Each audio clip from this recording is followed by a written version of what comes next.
Hey, Alan here with DustyHikers.com. Today I'm reviewing the Salewa Mountain Trainer Lite in the GTX version. I recently moved to Italy and so I wanted to try out a lot of Italian hiking shoes. Salewa is a brand that's very popular in Italy, but a lot of people in America don't know about it.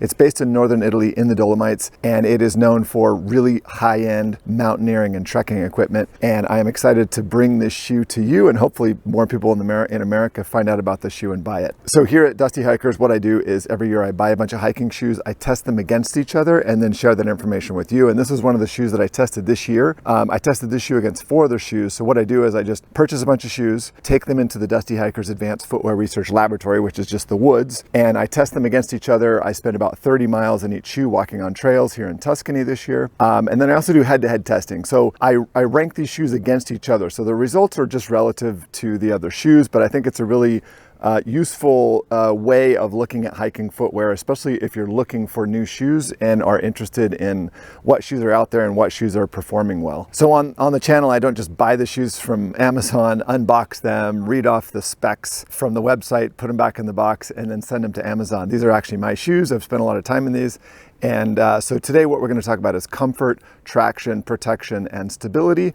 And then I'll just kind of talk about final thoughts on this shoe. Okay, so first off with comfort, this Salewa Mountain Trainer Lite GTX is a very comfortable shoe. In fact, of the 5 shoes that I tested this year, this shoe actually won most comfortable shoe. I found this shoe to be an absolute joy to walk in. It has a lot of features that are designed, I think, to make you feel really good in this shoe. It has this fabric. It's 1 o'clock.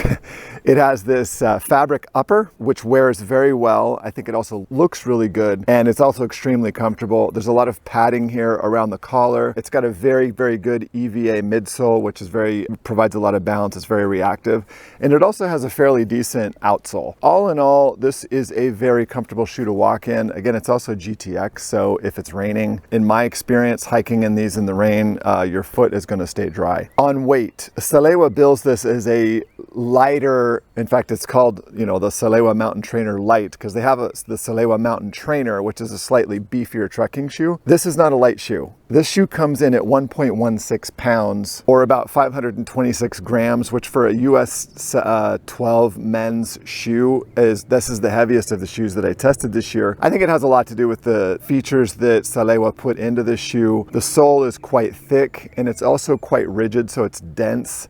I think that adds a lot of weight to this, and they also just have some other features. So along the edges here, the bottom edge over the mesh, they have this thermoplastic urethane overlay, which I think works really well. On the back here, there's kind of a suede. I don't know if it's actual leather, but there's a suede feature there. I also like this little feature on the bottom here. I don't know if that's a Salewa color scheme or what that is. It's actually kind of peeling off. I don't know if you can see that. All in all, the shoes are extremely comfortable, but again, they're not super light, and we'll see in a little bit when I talk about stability, they're also not the most nimble shoes that I tested. Okay, next up is protection. Again, what I do in testing these shoes against each other is that I spend about 30 miles on trail in each of the shoes, and I just kind of take notes on how comfortable I feel, not only on trail, but specifically also off trail. If I feel like the uppers are providing enough protection, and then also the other thing that I do is I run head-to-head testing for the outsole, and so I put a different shoe on each foot and I step on a stone to see which shoe transfers less of that stone to the bottom of my foot, and then I do this head-to-head testing with 10 different permutations and see which one, how they rank. So the upper, let's start with the upper. So the uppers I think provide great protection. There's a really, really nice rubber toe cap, which is very rigid, something that you might expect in sort of mountaineering type boots. And then again, the upper fabric with this thermoplastic overlay, and then all through the heel here is also covered with the thermoplastic overlay. I think the uppers provide adequate protection. Of course, it's light years beyond, just hiking and running shoes.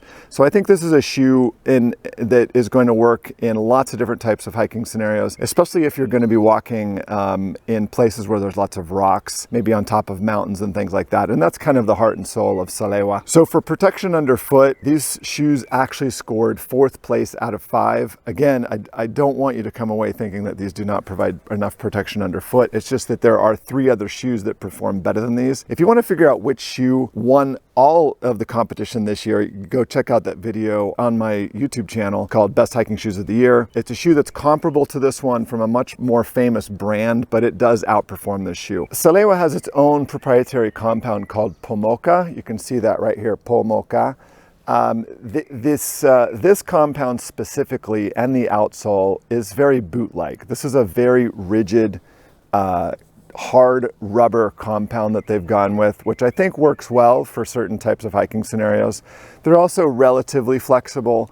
They're not the most flexible shoe that I tested this year, but I think it is a nice compromise between something that's going to work on rocky terrain and something that is also comfortable enough to put in lots of miles. Hey, you're halfway through this video. Thanks for sticking around. If you're finding something useful, consider hitting like. That will help me. Also, I have this shoe linked in the descriptions. If you want to buck the trend, go and purchase this shoe and tell other people in America how amazing Salewa is. It's a brand that I think is really, really underrepresented in the hiking community in the US, and it's very, very popular here in Italy. A lot of people wear these shoes, and they are extremely, extremely good hiking shoes from an extremely good hiking outdoor company based in Italy. Finally, if you know Salewa and you're based in the US or anywhere outside of Italy for that matter, leave a comment in the descriptions. What's your experience with Salewa? Do you like the brand? Do you like the footwear?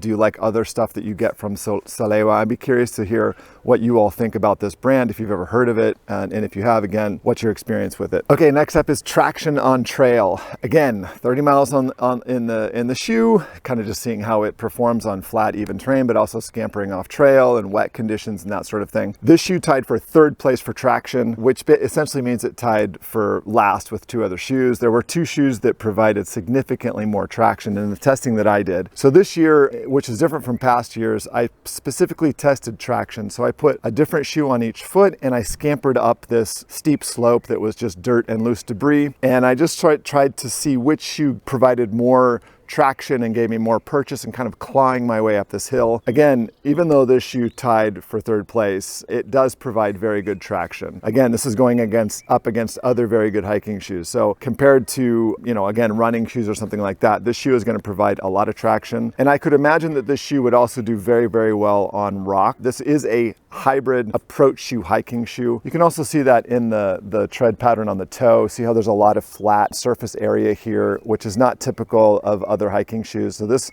is going to allow you to get toe holds as you're kind of like in an approach situation, getting your way up some rocky terrain. Again, if you want to find out which shoes actually took first and second place for traction, go check out that video on my YouTube channel. It'll probably be linked at the end. Okay, next up is stability. Every shoe manufacturer claims how stable their shoes are. I did not find these to be the most stable shoes of the 5 shoes that I tested. The problem that I had was that every once in a while when I was off terrain, if I was in some kind of like unusual situation where the shoe was kind of torquing, I did feel like my heel kind of tended to slip out of the back a little bit. Again, it wasn't horrible, but there were other shoes that I tested that had a much better locking system. So the locking system on this shoe anywhere is called 3F. You can see that right there. So it locks the midsole to the outsole to the upper. And you can see it here with these bands, these cords that kind of like go from the upper lace all the way down through this way and kind of lock all this in. Again, it wasn't the most stable shoe that I tested, but it did well. So this shoe got third place for stability, and I think for most people that it's going to be a great hiking platform. It's kind of built to be like a fast hiker, but it's not the lightest shoe. In fact, it's the heaviest shoe that I tested. So I wouldn't really classify this as a light, fast, nimble hiker. I think it's more of a lighter, gentler mountaineering hiking shoe because of the features that it has and just the overall weight and so forth. Okay, final thoughts. Salewa is an amazing outdoor hiking brand based in northern Italy in the Dolomites. It has rocks and mountain built into its DNA, and I think this is a shoe that a lot of people are going to really, really, really love. Again, this shoe won most comfortable shoe of the 5 shoes that I tested. It's an absolute joy to walk in, and so if you're looking for something that isn't your typical Solomon or Merrell or some of those other brands, I think this is a shoe that you should definitely check out. It has everything that you could possibly want, plus it has Italian styling. I think they look absolutely amazing, and I even wear these to work on rainy days because they're all black, and so you can kind of get away with it in a sort of semi-casual setting. Okay, that's it for the Salewa. I look forward to hearing your comments in the comment section on this brand and this shoe, and I will see you guys in the next one.